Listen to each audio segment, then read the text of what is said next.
back to another video. Today I'll be giving you some tips and tricks for Call of War.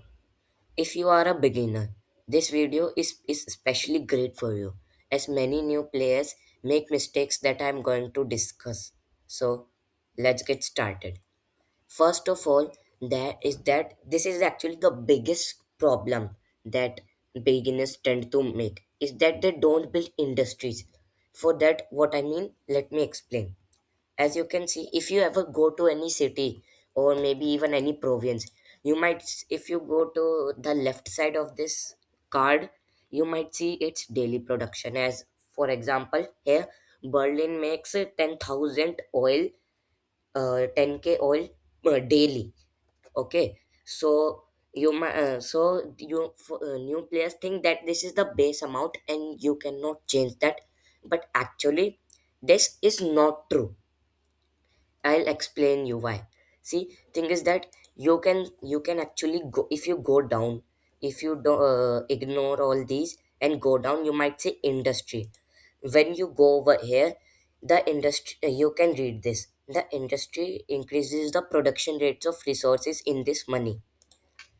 Okay, so great thing is that you can also build it in any province, these states, or in any city. And if you didn't know what are provinces or cities or urban areas, I'll explain you. Urban areas are basically the places where you can build barracks, ordnance factory, basically to build your military power. These are the only places where you can build your military power. You can't build barracks anywhere else except cities. Okay, and if you go over to city, these things are regarded as provinces. But if we talk about the places where you can build barracks and also the other things in you can build in provinces, you so this is called cities. These places are called cities.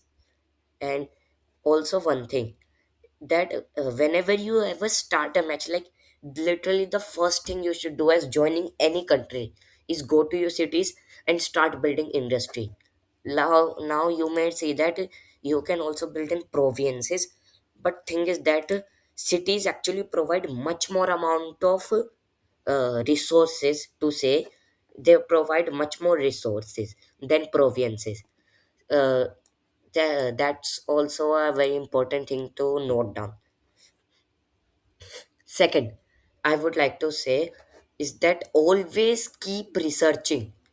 And I mean, always keep researching. I've seen many people, they would like quickly just build lots of armies but don't research. And okay, in the first, like, starting of the game, early game, this isn't actually that much problematic. Let me just attack this guy right here. Okay, this isn't actually much problematic, but considering the fact in middle and late game, if you are doing this practice, you are basically calling defeat upon yourself. Because I would like to show here, I'd actually take an example with Britain. This guy had like tons of armies, like tons of armies. And actually one of my allies, America, here also look as tons of. And Argentina, let me show, he has like, look, 18 18 units in this army. Okay, but you might see that infantry is like good level, but the medium tanks and the light tanks are like only on level 2, which I would say is very bad. Because after in the game, other people would be researching and increasing the hit points radius of their military while you are just stuck on level 1. And so I would basically say it in a small way what they basically do. For things that go on melee, it increases their hit points and also increases their damage. And for things like anti-air, it increases their range or also attack. It basically just improves your military, obviously. Okay, so that's why I would like to say, always keep researching, always keep researching. And whenever you get the time, please upgrade your army. Don't think, oh, it won't be very much of problematic. Second tip, sorry, third tip my is to keep good relations with AI. Now you might think, what am I saying? Let's see. You might have noticed that in many a times in the match, people, as soon as they get attacked or get a very bad country and they feel like they can't win, they just leave the game. These players are known as inactive players. You can know if a player is inactive if there's like a little X near their icon. and and thing is that these countries will also be considered as AI. The AI will start to rule them. And if you don't know what AI countries are, basically, let's say communist China here. The amount of cities in this area is actually very low, like only one. And also this also brings me to my second, also a minor tip, is that in the that one great way to know if a country is a AI or not is to see that amount of cities in a like a normal match. Let me show you. uh, like in a normal match I would show you. uh, let's say here, in a normal match, a playable country would have only four cities. but AI countries will have lesser than those. Okay, which I would like to say is very good to know. Now, what do you understand by this AI relations? As you can see, these might be AI, but I would tell you, these AI are very smart, and I mean very, very smart. Okay, so so thing is that when during the mid game, like you would be attacking attacking other countries a lot. This actually makes a relation with other AI countries very bad, and even inactive players AI. So what's the problem? You might say, okay, I don't really care about AI. Problem is that these AI will actually attack you. For example, I'll show you here only. See, this is was one of my allies, Sweden. But thing is that he went inactive because he wasn't feeling like playing here. So I kid you know, so he left just, and then he became inactive. Even though we had share map and were trading resources, as soon as he was inactive, due to me having like 15 countries at war, the AI determined me as an enemy. First, we had a right of way. Okay, but after that it declared war on me. AI can declare war on you. And you might think, yeah, okay, so what's the problem? AI might declare war on me, so what should I do? Okay, things that this AI is actually very smart. This AI, I think, learns from smart players, like high level players, and does their movement same. Now, this is my second tip only. Now I would go to my third tip, fourth tip. My fourth tip is that it's a kind of a small tip, I would like to say. Okay, so as you might have seen there, if you go to a card of your army, if you go to a specifically your army cards, you might have seen this. What is this army size? What do you mean? Okay, so I would like to explain it. Now you might have seen players and many lots of players like putting stacking a lot of like 18, 24 units into one. Like literally, Argentina has done the same mistake actually.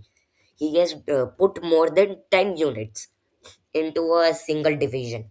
Now, what is the problem with it? Actually, problem, if you go over here, it will show like this.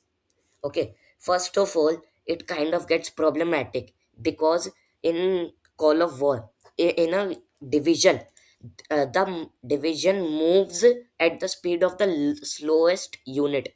Let's say the infantry is the slowest. So light tank, mechanized infantry tanks might be faster than him, but because like they wouldn't like wanna leave him behind, they would actually go on the speed of that.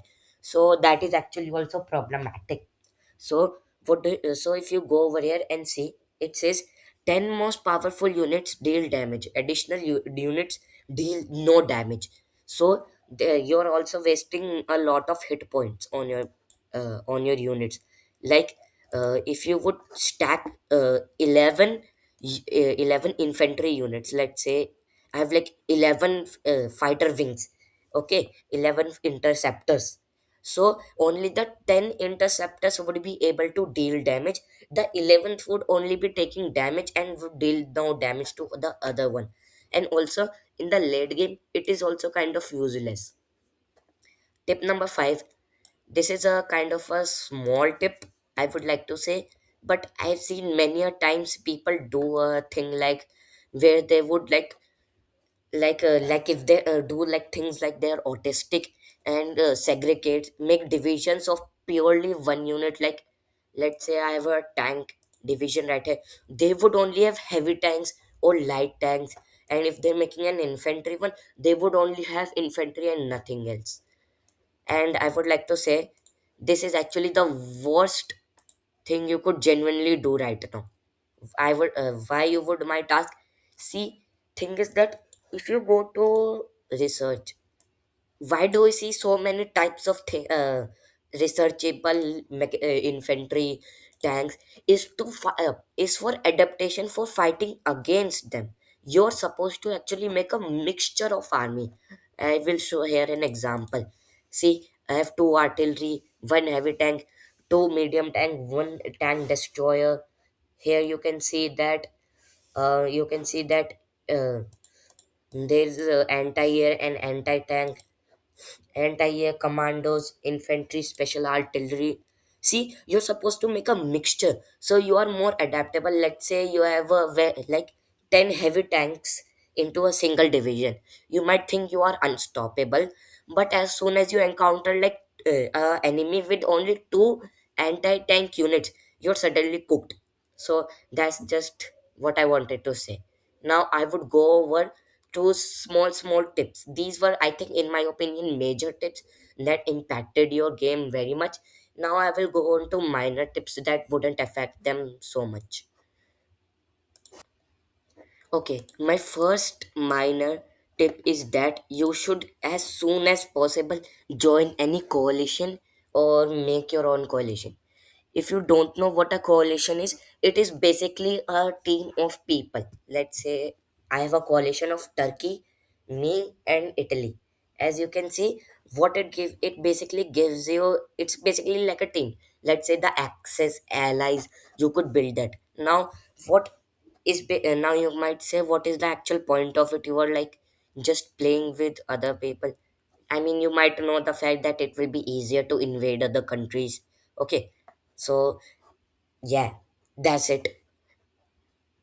Now, my second minor tip would be that whenever you are attacking somebody, I have seen that they would put all their armies, like I have some army on their side, like they would literally take all of their army and put it on that front to attack that country. So, and they would think that, oh, yes, I'm giving the entire, like, my best as possible. Sorry, just let me move it here.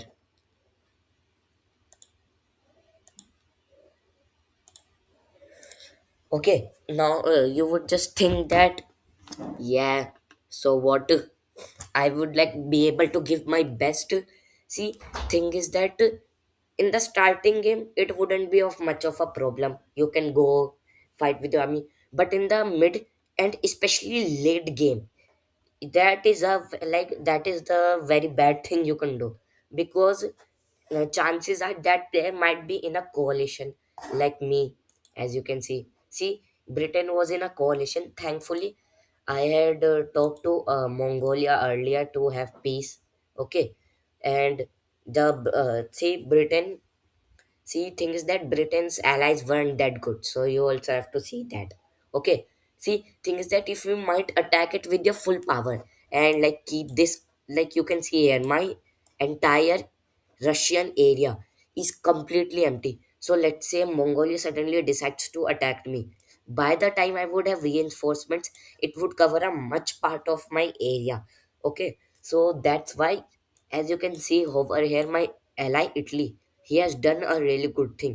Even though he has enemies like coming over here, he still hasn't moved some of his armies from the beach, especially his capital. And yeah, if you have capital on your beaches, you should especially try to like defend them, unlike London. And now to my next minor tip. Now this one is a really small one. Now this one is, I think, might be a small one, but it can impact even uh, many things. You might have seen this bar whenever you go over any province, like literally any province your owns, anything like that. Okay, you might have seen that what is morale. Okay, what is morale? Basically, morale is like the what people feel like about your country. You can think of it as like that. If your morale is low, like if your morale is low, they will not be happy with you. Let's say my morale here is decreasing because like you can see in the moral influences, my morale is very bad. And you might say, what is the problem with morale? Okay, you might think that they would produce less things. Not exactly. You know, actually, if the morale is very low, like even lower than 25% or even 10%, thing is that they might revolt and go to the enemy country or a random country. It doesn't actually affect that much.